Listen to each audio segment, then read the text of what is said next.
மத்தேயு 4ஆம் அதிகாரம்.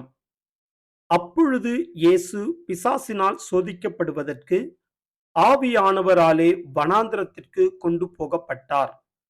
அவர் இரவும் பகலும் 40 நாள் உபவாசமாயிருந்த பின்பு அவருக்கு பசியுண்டாயிற்று. அப்பொழுது சோதனைக்காரன் அவரிடத்தில் வந்து, நீ தேவனுடைய குமாரனேயானால் இந்த கல்லுகள் அப்பங்களாகும்படி சொல்லும் என்றான். அவர் பிரதியுத்தரமாக, மனுஷன் அப்பத்தினாலே மாத்திரமல்ல, தேவனுடைய வாயிலிருந்து புறப்படுகிற ஒவ்வொரு வார்த்தையினாலும் பிழைப்பான் என்று எழுதியிருக்கிறதே என்றார். அப்பொழுது பிசாசு அவரை பரிசுத்த நகரத்திற்கு கொண்டு போய் தேவாலயத்து உப்பரிகையின் மேல் அவரை நிறுத்தி, நீர் தேவனுடைய குமாரனேயானால் தாழக் குதியும். ஏனெனில் தம்முடைய தூதர்களுக்கு உம்மை குறித்து கட்டளையிடுவார். உமது பாதம் கல்லில் இடராதபடிக்கு அவர்கள் உம்மை கைகளில் ஏந்திக் கொண்டு போவார்கள் என்பதாய் எழுதியிருக்கிறது என்று சொன்னான். அதற்கு இயேசு, உன் தேவனாகிய கர்த்தரை பரீட்சை பாராதிருப்பாயாக என்றும் எழுதியிருக்கிறதே என்றார். மறுபடியும் பிசாசு அவரை மிகவும் உயர்ந்த மலையின் மேல் கொண்டு போய் உலகத்தின் சகல ராஜ்யங்களையும் அவைகளின் மகிமையும் அவருக்கு காண்பித்து, நீ சாஷ்டாங்கமாய் விழுந்து என்னை பணிந்து கொண்டால் இவைகளை எல்லாம் உமக்கு தருவேன் என்று சொன்னான். அப்பொழுது இயேசு, அப்பாலே போ சாத்தானே, உன் தேவனாகிய கர்த்தரை பணிந்து கொண்டு அவர் ஒருவருக்கே ஆராதனை செய்வாயாக என்று எழுதியிருக்கிறதே என்றார். அப்பொழுது பிசாசானவன் அவரை விட்டு விலகிப் போனான். உடனே தேவதூதர்கள் வந்து அவருக்கு பணிவிடை செய்தார்கள். யோவான் காவலில் வைக்கப்பட்டான் என்று இயேசு கேள்விப்பட்டு கலிலேயாவுக்கு போய், நாசரேத்தை விட்டு செபலோன், நப்தலி என்னும் நாடுகளின் எல்லைகளில் இருக்கும் கடற்கரைக்கு அருகான கப்பர்நகுமிலே வந்து வாசம் பண்ணினார்.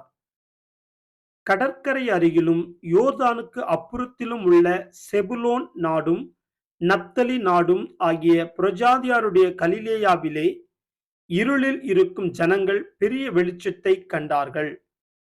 மரண இருளின் திசையில் இருக்கிறவர்களுக்கும் வெளிச்சம் உதித்தது என்று ஏசாயா தீர்க்கதரிசியினால் உரைக்கப்பட்டது நிறைவேறும்படி இப்படி நடந்தது. அது முதல் இயேசு, மனம் திரும்புங்கள், பரலோக ராஜ்யம் சமீபத்திருக்கிறது என்று பிரசங்கிக்கத் தொடங்கினார்.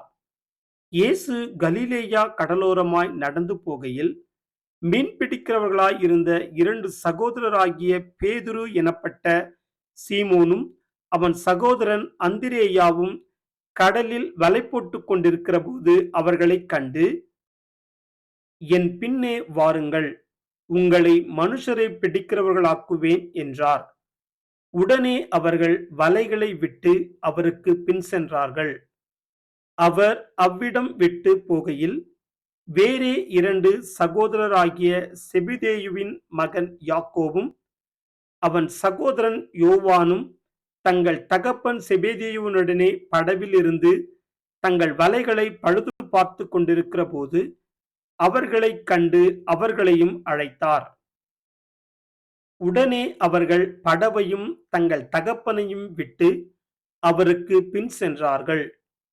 பின்பு இயேசு கலிலேயா எங்கும் சுற்றி நடந்து அவர்களுடைய ஜெப ஆலயங்களில் உபதேசித்து ராஜ்யத்தின் சுவிசேஷத்தை பிரசங்கித்து ஜனங்களுக்கு உண்டாயிருந்த சகல வியாதிகளையும் சகல நோய்களையும் நீக்கி சொஸ்தமாக்கினார்.